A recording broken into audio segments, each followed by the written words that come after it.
Sir నేను integrated రిపోర్టింగ్లో మనము అంటే ఇంటిగ్రేటెడ్ రిపోర్టింగ్ ఫ్రేమ్వర్క్లో ఎలా ఉంటుంది అనేది ఇప్పుడు దాని గురించి నేను డిస్కస్ చేస్తాను. మామూలుగా ఇప్పుడు మనము బ్యాలెన్స్ షీట్ అంటే షెడ్యూల్ 3 ఒకసారి చూసుకుంటే అక్కడ మనము బ్యాలెన్స్ షీటు ఎలా ప్రిపేర్ చేస్తాం, non current assets, current assets, non current liabilities, current liabilities అంటే గ్రూప్స్ అనేవి ఈ విధంగా ఫ్రేమ్ అవుతుంది. సేమ్ అలాగనే నాన్ బ్యాంకింగ్ ఫైనాన్షియల్ ఎన్బిఎఫ్సికి చూసుకుంటే అక్కడ కూడా అక్కడ non financial assets, financial assets ఇక డివిజన్ 2 డివిజన్ 3 లాగా. ఇప్పుడు డివిజన్ 2 డివిజన్ 3 డిఫరెన్స్ లాగా సేమ్ ఎన్బిఎఫ్సికి financial assets, non financial assets ఆ విధంగా. అలాగే షెడ్యూల్ 3 కంపెనీస్కి కంపెనీస్కి non current assets, current assets, non current liabilities, current liabilities ఇలా సేమ్. అలా ఇక్కడ కూడా ఇంటిగ్రేటెడ్ రిపోర్టింగ్లో మనము క్యాపిటల్స్ 6 మెయిన్ ఫార్మ్స్, 6 అంటే framework international integrated reporting framework అనేది 6 మెయిన్ ఫార్మ్స్ ఉంటాయి. మెయిన్ ఫార్మ్స్ ఏంటంటే క్యాపిటల్స్ రూపంలో ఇక్కడ హ్యూమన్ క్యాపిటల్ అని, న్యాచురల్ క్యాపిటల్ అని, మ్యానుఫ్యాక్చర్డ్ క్యాపిటల్ అని, సోషల్ అండ్ రిలేషన్షిప్ క్యాపిటల్ అని, ఇంటలెక్చువల్ క్యాపిటల్ అని, ఓకే, ఫైనాన్షియల్ క్యాపిటల్ అని, ఇలా మొత్తం 6 క్యాపిటల్స్. 6 క్యాపిటల్స్ ఏంటంటే financial capital, manufactured capital, intellectual capital, human capital, social and relationship capital, natural capital. ఇలా మనము ఈ విధంగా ప్రజెంట్ చేస్తాం ఇంటర్నేషనల్ ఇంటిగ్రేటెడ్ రిపోర్టింగ్ ఫ్రేమ్వర్క్. మరి ఇప్పుడు నాన్ కరెంట్ అసెట్స్ ఉన్నాయి. నాన్ కరెంట్ అసెట్స్లో ఫిక్స్డ్ అసెట్స్ అంటే టాంజిబుల్ అసెట్స్, ఇంటాంజిబుల్ అసెట్స్, అలాగే క్యాపిటల్ వర్కింగ్ ప్రోగ్రెస్ ఇలా ప్రజెంట్ చేస్తాం ఆ గ్రూప్లో. సేమ్ ఇక్కడ కూడా ఫైనాన్షియల్ క్యాపిటల్లో ఏమేమి వస్తాయి, ఏ ఐటమ్స్ వస్తాయి ఫైనాన్షియల్ క్యాపిటల్లో. అలాగే కరెంట్ అసెట్స్లో inventory, inventory, debtors, short term advances, cash and cash equivalents ఇలా ప్రజెంట్ చేస్తాం. ఓకే, సేమ్ ఇక్కడ మ్యానుఫ్యాక్చర్డ్ క్యాపిటల్లో ఏమేమి ఐటమ్స్ వస్తాయి, ఇంటలెక్చువల్ క్యాపిటల్లో ఏ ఐటమ్స్ వస్తాయి, హ్యూమన్ క్యాపిటల్లో ఏ ఐటమ్స్ వస్తాయి, సోషల్ అండ్ రిలేషన్షిప్ క్యాపిటల్లో ఏ ఐటమ్స్ వస్తాయి, అలాగే న్యాచురల్ క్యాపిటల్లో ఏ ఐటమ్స్ వస్తాయి, వాటి గురించి మనం నేర్చుకుందాం. సార్ ఇక్కడ ఫైనాన్షియల్ క్యాపిటల్ అంటే ఫైనాన్స్ అనేది ఇప్పుడు ప్రొవైడర్స్ ఆఫ్ ఫైనాన్స్ డెట్ ద్వారా కానీ, డెట్ అంటే డిబెంచర్స్ ద్వారా కానీ, ఈక్విటీ ద్వారా కానీ, ఓకే, ఏమైనా గ్రాంట్స్ ద్వారా కానీ, అంటే ఫైనాన్స్ అనేది ఈ విధంగా అరైజ్ కావచ్చు. అలాగే త్రూ బిజినెస్ ద్వారా అరైజ్ అయిన, ఆపరేషన్స్ ద్వారా జనరేట్ అయిన ఇన్కమ్ అంటే ఇది కూడా ఫైనాన్సే. అంటే ఫైనాన్షియల్ క్యాపిటల్లో ఈ విధంగా చూపిస్తాం. డిబెంచర్స్ అంతా అంటే international integrated framework. So integrated రిపోర్టింగ్లో ఫైనాన్షియల్ క్యాపిటల్ అంటే ఫైనాన్షియల్ క్యాపిటల్లో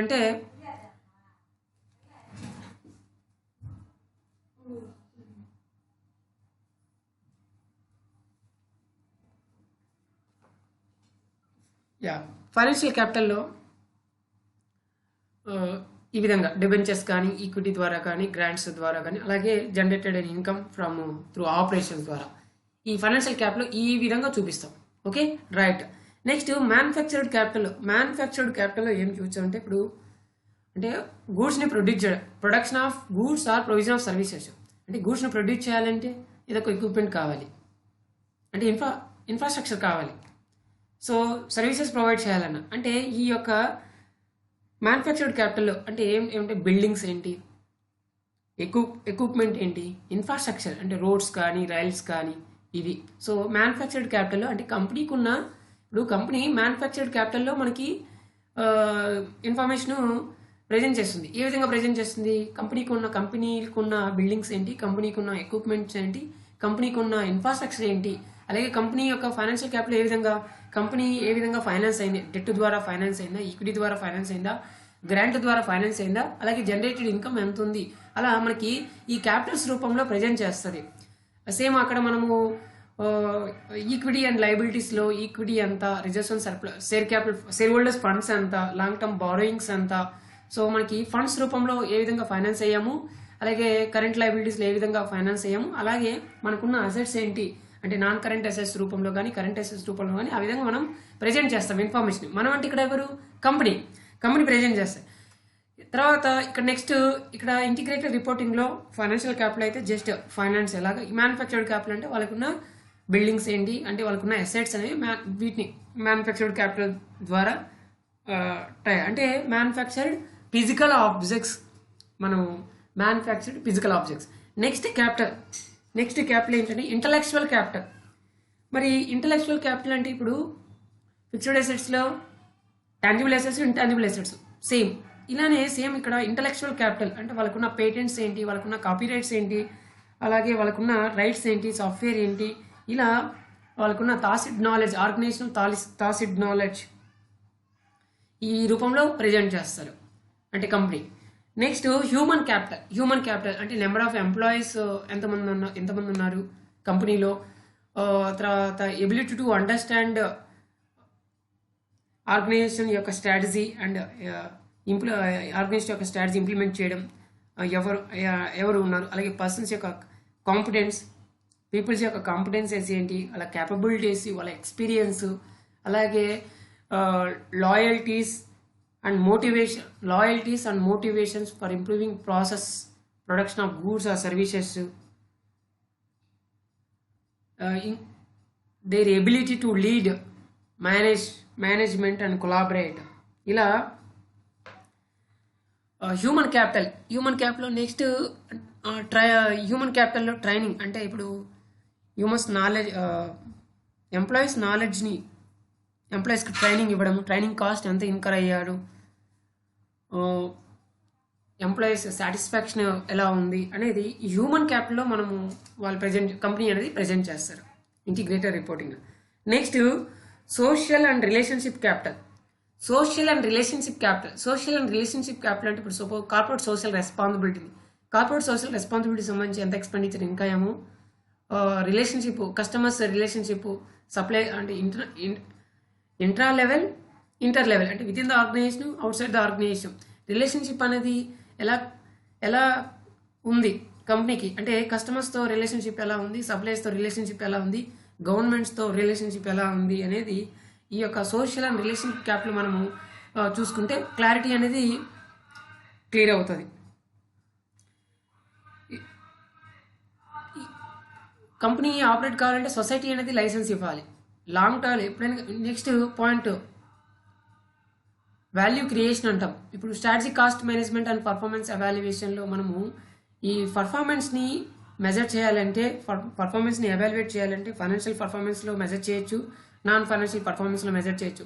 ఫైనాన్షియల్ పర్ఫార్మెన్స్లో మెజర్ చేయాలంటే residual value, return on income, shareholders value added, economic value added base అంటే క్వాంటిటేటివ్ టర్మ్లో మనం మెజర్ చేస్తాం ఆ యొక్క టెక్నిక్స్ని బేస్ చేసుకొని. అలాగే నాన్ ఫైనాన్షియల్ పర్ఫార్మెన్స్లో మనము ఫైనాన్షియల్ పర్ఫార్మెన్స్ని ఎలా మెజర్ చేస్తాం అంటే పర్ఫార్మెన్స్ ఎవాల్యుయేషన్ ఎలా చేస్తామంటే building block model,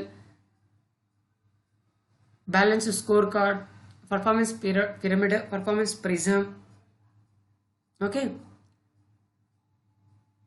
triple bottom line, ఇలా కొన్ని non financial performance measures related తీసుకుంటాం. అంటే ఇక్కడ ఆల్ లెవెల్స్లో both financial and non financial అనేది కన్సిడర్ చేస్తాం. సో ఇక్కడ సోషల్ అండ్ రిలేషన్షిప్ క్యాపిటల్లో మనం షేర్డ్ విజన్ అంటే కీ స్టేక్ హోల్డర్స్ రిలేషన్షిప్ ఏ విధంగా ఉంది అనేది ప్రజెంట్ చేస్తాం. అంటే ఆ ఇన్ఫర్మేషన్ బేస్ చేసుకొని ఇన్వెస్టర్స్, స్టేక్ హోల్డర్స్ వాళ్ళు వెల్ ఇన్ఫార్మ్డ్ ఇన్వెస్ట్మెంట్ డెసిషన్ తీసుకోవడానికి ఇది ఒక value created reporting, integrated reporting అనేది. ఓకే, ఇప్పుడు ఒకసారి మనము జస్ట్ ఈ క్యాపిటల్స్ ఏమేమి ఉంటాయి, ఫైనాన్షియల్ అని, మ్యానుఫ్యాక్చర్డ్ అని, intellectual, human, social and relationship, natural. అలాగే ఫైనాన్షియల్ క్యాపిటల్లో డెట్, ఈక్విటీ, గ్రాంట్స్ ద్వారా ఫైనాన్స్, అలాగే మ్యానుఫ్యాక్చర్డ్ క్యాపిటల్ అంటే బిల్డింగ్స్, ఎక్విప్మెంట్, అలాగే ఇంటలెక్చువల్ క్యాపిటల్ అంటే పేటెంట్స్, కాపీ రైట్స్ అని, అలాగే హ్యూమన్ క్యాపిటల్ అంటే people's competences, capabilities and experience అని, అలాగే ability to understand, develop and implement and organisation strategy, అలాగే loyalties and motivations for improving process అని, ఇవి human capital. Next social and relationship capital. Social and relationship క్యాపిటల్లో stakeholders relationship అంటే relationship with in and between communities, groups of stakeholders. అలాగే social and relationship capital also include shared norms, అలాగే organisation's social license to operate. Next key stakeholder relationship and trust and willingness to engage that an organization has developed and strives to build and protect with external stakeholders. Alage intangibles associated with the brand and reputation that an organization has developed. Next natural capital అంటే వాళ్ళకున్న అంటే environmental production related. ఇప్పుడు air ఏ విధంగా అంటే air, water అంటే natural air, water, land, minerals and forest. అంటే natural capital అంటే water ఏ విధంగా ఎంతవరకు యూజ్ చేస్తున్నాము, వాటిని ఎంతవరకు సేవ్ చేస్తున్నాము, అలాగే మనము ఎన్విరాన్మెంటల్కి ఏ విధంగా ఎన్విరాన్మెంట్ పొల్యూట్ చేయకుండా ఎలాంటి మెజర్స్ తీసుకుంటున్నాము, ఎన్విరాన్మెంట్కి ప్రొటెక్ట్ చేయడానికి మేము ఏ విధంగా ట్రైనింగ్ ఇస్తున్నాము అని ఈ న్యాచురల్ క్యాపిటల్లో మనము అంటే కరెంట్ సిచ్యువేషను, ఫాస్ట్, ఫ్యూచర్, ఇలా 3 సినారియోస్ని బేస్ చేసుకొని మనము అంటే ఫ్యూచర్ జనరేషన్ కూడా ఉపయోగపడాలి అంటే ఈరోజు మనం తీసుకోవాల్సిన మెజర్స్ అనేవి రేపటికి ఉపయోగపడతాయి. అంటే natural క్యాపిటల్లో all renewable and non-renewable environmental resources and processes that provide goods or services that support the past, current or future prosperity of an organization. It includes air, water, land, minerals and forest, biodiversity and ecosystem wealth. ఇవి అనేవి natural capital. అంటే ఈ విధంగా మనము ఈ integrated రిపోర్టింగ్లో 6 main forms అంటే 6 Capitals రూపంలో present చేస్తాం. అంటే కంపెనీకి ఉన్న హ్యూమన్ క్యాపిటల్ ఏంటి, మ్యానుఫ్యాక్చర్డ్ క్యాపిటల్ ఏంటి, న్యాచురల్ క్యాపిటల్ ఏంటి, సోషల్ అండ్ రిలేషన్షిప్ క్యాపిటల్ ఏంటి, ఇంటలెక్చువల్ క్యాపిటల్ ఏంటి, ఫైనాన్షియల్ క్యాపిటల్ ఏంటి, ఈ విధంగా ప్రజెంట్ చేస్తాం. సో ఈ విధంగా అంటే ఇంటిగ్రేటెడ్ రిపోర్టింగ్ అనేది it is not a summary report, it is a value creation report అనేది conclusion point. Okay, right, thank you.